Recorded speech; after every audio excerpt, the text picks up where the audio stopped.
This is Topline Hotline with your hosts AJ Bruno, Asif Zaman, and me, Sam Jacobs, where we answer questions from the go-to-market community every week. Ooh, baby, do you know what that's worth?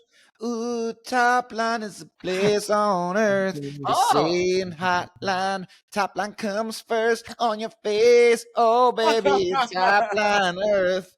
Ooh, it's a Topline Hotline where we ask a question and we answer it with my friends. That tone of yours, that's your voice. That was good. That was the first one that I've ever wanted to like sing along with. Like, yeah, like that got me going. Baby, Yeah. do you know what that's worth? Ooh, Topline in your face. Isn't it wild how some musicians are able to find like a couple of chords together and how timeless it becomes? Like Under Pressure by Queen. Like it's just so good. It's so simple, so good, so timeless. Forever, like you hear those things and you just know who it was, and it gets you. I can do a whole talk on songwriting because the thing that's interesting about songwriting is that you think it's some impenetrable art form, and it's really not.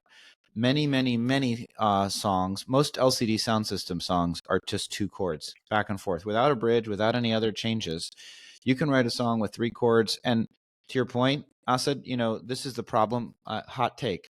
People that went to Berklee School of Music in Boston, they are great musicians, and many of them, because they're such technical musicians, have absolutely horrible taste and can't write any engaging songs, because music creation is as much about emotion and feel as it is about the technical craftsmanship. Now, obviously, if you can get a technical person that has great taste, that's the motherlode. That's the great thing. But anyway, that's not why we're here today. We're here today to answer a question from the go-to-market community. And here's a question I've got for the two of you. There's a CEO came to me a couple of months ago, and this CEO is a woman, and so there's already that, and she has investors, and the company has a lot of really positive proof points. So it's been through a lot of difficulty. It's a software business, been through a lot of difficulty, but a lot of positive proof points, starting to close big deals, has a full pipeline, but there's been a cash crunch. And there's already been a few different, creative financing solutions. And at this point, the company at the time, I won't tell you how it all worked out, but basically the CEO feels two things, and she felt that first she needs to go back to her investor base and get some capital, and at the same time she's aware that the terms on that capital will be highly dilutive to her, and so she also wants to effectively ask for a raise and or protect her equity position in the business. So the question is, what are the best practices for negotiating these kind of complicated situations that relate fundamentally to, here's my question, let me zoom out. How do you advocate for yourself to the board in an effective way as the CEO and founder without looking greedy, but also maintaining and standing your ground? What's the way that you position the ask? Because her point is, if we need the money, it's going to be a down round. I'm going to get diluted down to nothing. And I can't run this business for 3% of the company. It's not worth it to me. So I want 15%, but I also need these people to put in some more money. How should I position this? Asad. I think this is a really fun conversation because at the end of the day, people have more leverage than they recognize in these moments. Because do you want to found a CEO at 3%? If you're going to put more capital, you're already in, right? You're pot committed as an investor. You believe that this company has a shot at maybe returning capital, maybe giving you a 2x, 3x. So you don't want to leave it to just the pastures. And so now you're going to come up with some more capital to deploy in this organization. And you genuinely, as board members, believe this person is the right person. Now, depending on why there have been so many challenges, I think that's a question worth asking. Is this person the right person? But let's assume that they've gone through that due diligence and they believe, yes, this co-founder CEO is the right person.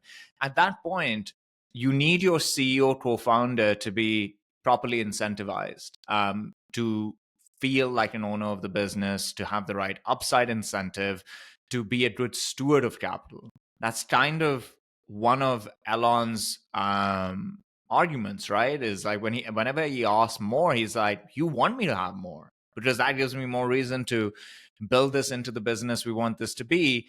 I think the second thing a person can do in that instance, first, you recognize that you actually have more leverage than you probably think. Second is, I think I have never come across an incentive plan that was more performance driven than Elon Musk that was in the courts recently. I've never seen this. Like it is, most CEOs would have bought at that type of it's incredible. it was incredible, like for a person to say, I'll tie my upside to these outcomes. And now The that the headlines are outcomes have been achieved, the headlines are so misleading on that deal because all you So see is like misleading. $50 billion. You're like, he agreed only to be paid if he 10x the share price. he 10x your share price. Like he killed it. Like it was insane. So it's Anyone so giving him weird. logical advice would have been like, don't take that deal. He Yeah, took don't it and he take that killed deal. it. And I think you can also come up with really interesting upside scenario based incentive plans for a founder in that situation. If you're on the board side where you're like, okay, I believe you need more upside, but I just don't want to give it to you blindly. What do you think is reasonable 3-year outlook here? Okay, if you achieve this, you get your 15%. If you don't achieve it, you stay at 3% and we're probably firing you. That's probably the game that should be played there. AJ, what do you think? That. Yeah. I agree with you, Asid, on you probably have more leverage than you think. Sam, some questions here, clarifying questions. What scale and size is this business? I don't want to compromise confidentiality, but I'll say it's, I mean, if it's earlier, between 0 and 5 million in revenue. Okay. Between 0 and $100 million. Okay, no, I said 0 and 5. I'm saying small. I know, you did say 0 to 5. Not pre-revenue, but small. My point is, at that stage and scale, the founder is essential to the business to survive. And so if you just objectively come out, you're shaking your head, Asid? I don't think they're essential for survival. They're 100% essential. No. Find but me let a you company, finish your point. Let's debate it. Of a software company, they are fundamentally essential to be a driver to the business as a founder CEO. I think survival. Your point was survival. I think you can hire somebody into that role and manufacture a soft landing. The investors want the best outcome that they can possibly get. A founder that knows the business has de-risked it a lot.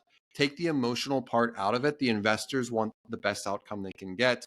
You have leverage there to do it. I think any investor that's saying, hey, we want the best outcome is going to definitely do that deal. You're going to dilute yourself down 5 to 10% to have 10x the outcome versus not. What's the other outcome? It dies.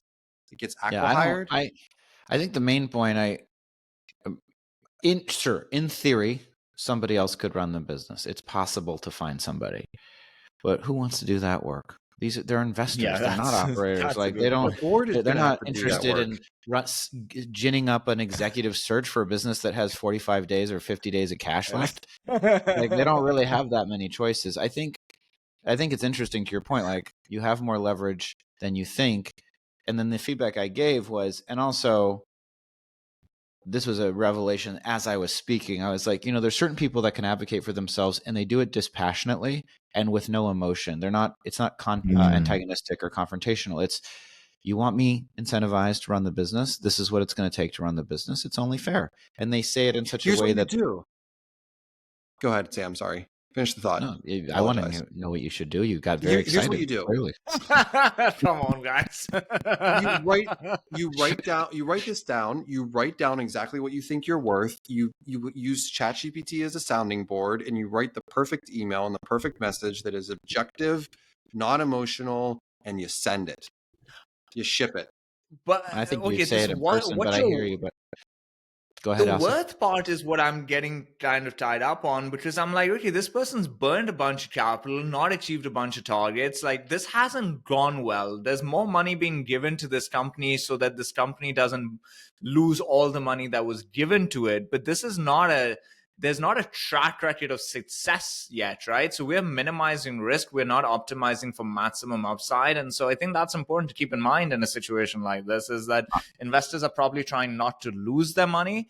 But I don't think any investor looks at that situation and says, this is going to be a 10x or 100x. They're like, if we can get our money back, that's a win here. But does the investor know that if she is at 3% versus 15%, she's leaving? Do they know that in a straightforward Well, manner? That's the argument, right? Well, So it's I not think- what I'm yeah. worth. It's like, I need this for you to get your money back. I need this. And that's Right. the conversation. My point is less is exact the way that you said I need this, and my point is, if you're self-conscious like I am, oftentimes you can say I need this, and someone can say why, like why do you need that lifestyle, and I find myself having to defend it. And my point is, you don't have to defend That's it. tough. Whatever you think you need is Yeah. what you need. And what I said, Yeah. which is also a negotiation advice I give a lot, is like, figure out what your true bottom line is, like your true bottom line, not, sometimes you're in comp negotiations and people are like, my bottom line's 300 and then they offer 275 and they're like, what should I do? What should I do? It's like, well, you should reject it because you told me that your bottom line was 300 and it's below it. So whatever your true bottom line is, and then what you want, and then anything in between, you should be willing to do a deal and be creative. We've all got to go. This was a great Topline Hotline. It was a great week of Topline, if I might say. We did a good job, everybody. Listeners, you did a great job. Pat on the back. Did you listen to the whole episode start to finish, including the annoying music that we play? Down. It's Topline Hotline. Thank you. If you did that start to finish the whole way through, you did a good job. Good job, listener. I want you to pat yourself on the back. If you can tell me how many times we said adaptive in the episode, I will vend Adaptability. all of If Sam's you can money. adapt your You way get of a year's thinking. free quarter path. Oh my God, you do. AJ, get you would 2 do years, that, right? If somebody AJ from will this give you- our audience, Yeah, he'll a give year's you worth of 5 quota path years for I'll do free. that. quota path 100%. for free plus $100,000 1 in cash. Thank you, if- AJ. honestly, no, no, for no, $100,000. But honest, like this is You an actual said it. competition. You If said somebody it. can find out how many times we said adaptive in these episodes and you send it to AJ, AJ will comp you for the entire year, no Your- matter your what size your organization. team And is, he will right? give you a briefcase full of $100,000. Yeah. And he'll fly to you to help you implement this. I will 100%. I will And he- 100% do an implementation for a free year if you tell us how many times adaptability between the Topline Hotline and Topline were said. You send it to me. Including the free year. he just said adaptability, and that's I'm saying it again. That's another time. That's another time. Just now, when I said cannot wait. adaptability. That's another You know who's time. going to do this? My brother is going to do this. Who works for the Eric. U.S. government? My Eric. brother is going to do this. All right, we've got to go. Thanks for listening, everybody. God bless you.